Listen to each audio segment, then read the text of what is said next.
Gab and Jam, episode 298. All right, so what are we talking about today? All right, so today we are piggybacking on our musical documentaries number 3, which was our last video. So make sure you check that out. I'll add the link below. Today, the thoughts come from 3 ways to craft a successful song, which is what they talked about in that documentary. So what do we mean by successful? Okay, so what I got from successful, which is the thing that touched me, is not so much chart position, not so much sales. It was if the song impacts people, if it touches people. Okay, because I've kind of been going down a rabbit hole of Prince biography stuff. Yeah. So I just finished one audiobook by Torre.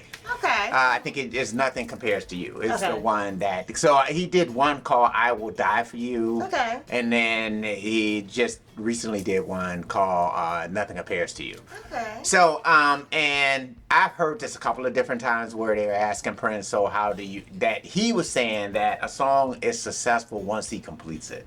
Oh, wow. So it's sort of like if I complete it, it's successful. Now whether or not the public gets it, critics get it, or I like that makes no difference. It's sort of like, I guess I can see that as an it's artist. like he was set on a mission to complete the song. Okay. And so you went about it and you completed what was in your head. Okay, I like that. And so once you get it to that point, it's a success. Okay, and I like that, but as DIY rock stars, I think one of the definitions to me of DIY rock star is not just being an artist, but an artist that is reaching out to bring people in to your world. And so to me, that is where that gap, because we always were, hey, let's complete the song. Yeah. But it's been only recently that we have decided to try to make sure that we're reaching out to people so that they can partake of the songs. Right, yeah. So this spoke to that.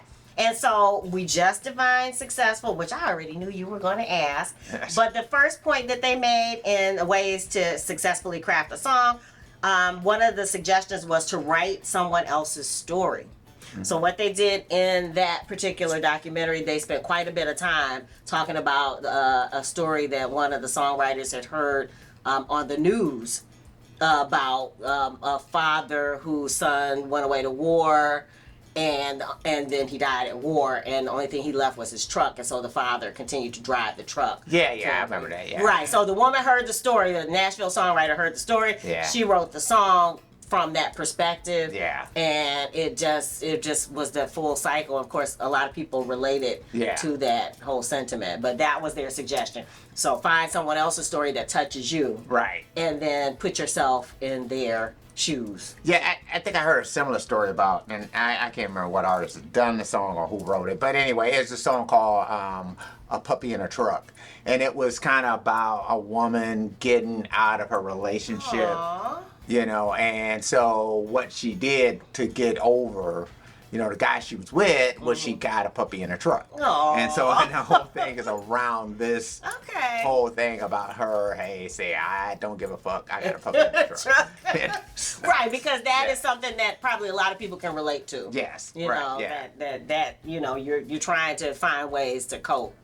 So I like that. So that was the first one. The second one is write to someone. Another way to craft a successful song, successful as in impactful, is to write to someone. And I would suggest, they didn't mention it, but Alive or Dead, I know in their particular, in that documentary, they talked about a father who had passed. And the songwriter was writing words that he had never spoken to his father, that he wished he had that conversation.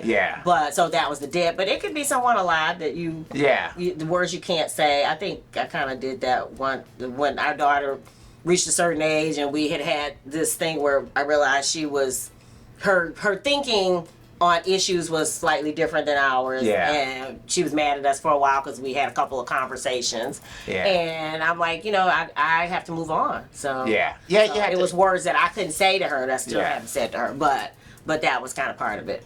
But it always reminded me of that Sting song from a long time ago, If You Love Somebody, Set Them Free. I remember when I first heard that song, I really didn't get it. And I think at any moment in my life, I think I started to understand it more and more. You know, just the whole thought that you fall in love with somebody. So initially, you know, especially when you're younger, you might be overly possessive. You might be, Your friends are gonna leave. They're gonna leave you. Exactly. And so it's sort of, but you can't. And he would say you can't control an independent heart. You can't put someone in a gilded cage. And you can't do these things that they're really, if you don't love them, you gotta set them free. You gotta make their choices. That you should be the best choice that they decide. They decide on, and then especially like if it's a significant other, you have to come to a point where you understand that there are going to be other people who are attracted to the things that you are attracted to about this person. But at the same token, you always have to feel like, okay, but this person chose me. You know, and you don't help yourself to love the person more by, I guess, dousing, you know, their brightness. Since it was their brightness that brought you there in the first place. So you kind of have to do that. But thinking of a perspective to write that from, you know, and so to take something like that and to write it the way that Sting wrote it, it was, you know, we could compare it to the situation with our daughter. It's the same thing. You know, you can't do that with your kids. You know, when they're younger and they're dependent on you, you know, you can shape their world a lot more. But as they get older and they start having their own ideas and things like that, you have to set them free. You know, you have to allow them to do the things that they're going to. You have to allow them to grow and make mistakes and do all the rest of that kind of stuff. You can't hover. That's kind of my new approach. Is I drop the seed, the inception. I put my idea about how I think I would handle that, and then I walk away. I walk away because if you keep harping on it, all it's going to do is make the person, especially teenagers, especially young adults, at any point in their lives, you know, you have to understand that. You know, again, that if you love somebody, you have some free. You have some free to live their lives and all the rest of that kind of stuff. Raise them fill them with good stuff, and you hope they make decisions that are going to be beneficial, or that they will learn and they will live to learn. And they still may never make decisions that you would make. That's true. But you also have to just learn to appreciate the person for who they are. You know, so I mean, because you're never gonna just like everything about a person. You know, a person's never going to do all the things that you want to do. That you want them to do. You know, so. Or that you want it, that they want to do. All right. So that was the second way to write is to craft a successful song. The third way to craft a successful song, and we've talked about this before, but they mentioned it too, which hey, cha-ching, save titles, words, and bits of conversations that move you. So that means like always listen out and keep either a notebook. They had a songwriter on the Nashville Songwriters documentary who had reams and reams of notebooks of lyrics or ideas for lyrics. But like you said, whether it's songwriting where you do the voice notes, or I keep Trello board and all kinds of little things. That way I can always go back when we're in the when we start a song. It's a place to start. If you're in the middle of a song and you need to fill in some ideas, perhaps you can find something that matches, and then it's definitely a way to meaningfully end a song. And I think it was Sheeta Garrett was saying that. I think when she was writing the lyrics to Man in the Mirror, it was like that was a title that she had. And then she started to write to that, you know, and you know, and came up with those lyrics to that, which were really a great set of lyrics. The imagery, that's really good. And that's another part too, is try to write lyrics that do paint a picture imagery, in the listener's mind. You know, if you could do that, that's a good thing to do. That's what, to me, country music, that's one of the... they're great at telling stories. And so painting that imagery and things like that. I mean, and I'm not even saying I'm always even good at something like that, you know. I mean, so... Or even sometimes that, you know, I make concentrated effort to do it. You know, that sometimes, especially if I'm writing lyrics, it's like I might just be inspired to write something. So I might just start writing something, and it may or may not do those things. You know, but if you are just kind of sitting down to do that, that's a good idea, is to figure out a way to, you know, it's like is that with Vertigo.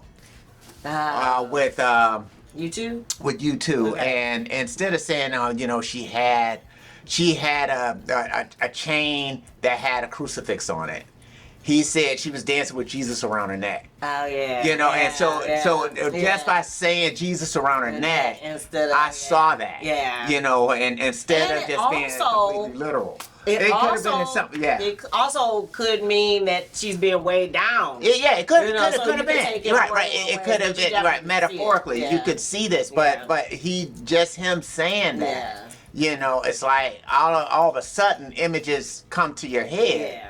You know, just because he put those words together the way he did. So I like that. You know. Yeah. And then finally, for ways, something to think about with ways to craft a successful song. In the documentary, the guy said that, I think his name is Harlan Harmon, he said that country songs are 3 chords and the truth.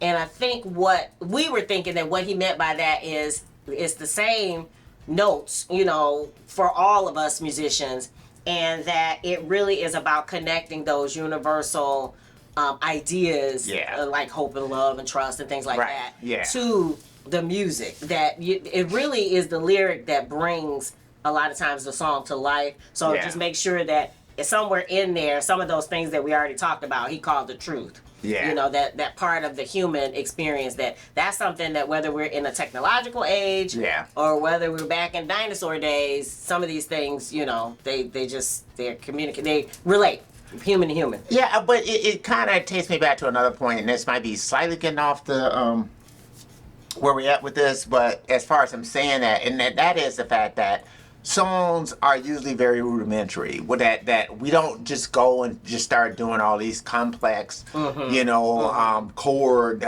progressions Yeah. and doing things that are atonal and, you know, doing some other type of Different scale bits or and whatever movements else. or- right, yeah. It's like you use certain progressions are used over and over and over again Yeah. in pop music. Yeah. And so that I think that's pretty much what he's saying is that, you know, musically, you know, you're going to be traversing the same territory, but lyrically is where now you can really kind of get creative in what you do. But, you know, I said that to say that as far as traversing the same territory, it goes back to like the Ed Sheeran lawsuit. Where, you know, his song, I forget the name of it, that they said that was ripping off the Marvin Gaye song. They're thinking out loud. Let's Get It On, yeah. Yeah. You know, how that's just a basic chord progression. Yes. There is nothing new about that. And Yeah. to say that, you know, Marvin Gaye or any other artist owns that, or Right. any other songwriter owns it, and it actually wasn't a state of Marvin Gaye, it was a state of the co-writer on the song Oh. that sued. But to say that any songwriter owns those progressions Yeah. is very dangerous Yeah. to what we do. Yeah. You know, just simply because of the fact that, you know, pop music, it's going to be limited in what it does because it's meant to connect with as many people as possible. Yeah. And just most people don't sit around and listen to atonal music. Yeah. I'm sorry, they don't. No. You know what I mean? Or this music just going to 19 different progressions all the time. You know, so, or intricate Yeah. chord progressions. You know, usually we want things that are simple so that we could be in a world where what I like about you and ROCK in the USA could live in the same universe. Yeah. You know, that there's like, oh, okay, even though those songs are patently similar. Yes. You know, that they can live together, Yeah. that they can coexist. Yeah. So, I mean, that's why I think it's very important, especially as songwriters, wherever you might be, that you pay attention to those lawsuits that might happen to an Ed Sheeran or whoever it might be. Yeah. Because it does impact you. Yeah. It really does. Yeah. Because the more they start saying that you can own this, or just like with that, the Robin Thicke thing with Blurred lines. blurred lines, and basically saying that you can own the feel of a song. Yeah. That's very dangerous, you know, Yeah. to songwriters, to Yeah. what we do. Yeah. You know, especially as, you know, the more and more songs are written, more and more songs are uploaded, Yeah. and all the rest of that Yeah. kind of stuff. And usually, like with copyright law, it doesn't have to be intentional. It's strict liability, meaning that does your song sound like that song? I don't care how you got there. If you can prove that, you're done. You know, and so that to me is, you know, you have to really be paying attention to these types of things, and you know, we want to make sure we keep it expansive. Yeah. You know, that it should be. You just shouldn't be able to copyright everything about a song. Yeah. You know, it should be things that are very, very unique to the songs that should be copyrightable. Yeah. So. Yeah, I like that. All right, what do you guys think? What about you? What do you think makes a song successful? Yeah. And also, maybe what is your definition of successful? Again, ours was limited to touching other people, and I think that's how they meant it in the documentary. If you want the link for the documentary, check out the blog post that is attached to this episode. And what else? And we will be doing another live stream for It's Gonna Be Alright. Yes. And that will be on July 28th at 7 p.m. Yes. Eastern Time. So, Love yeah. it. Yeah. Don't forget, stream right now. One Love, Find a Way is the current single, so make sure you stream it on all your streaming platforms.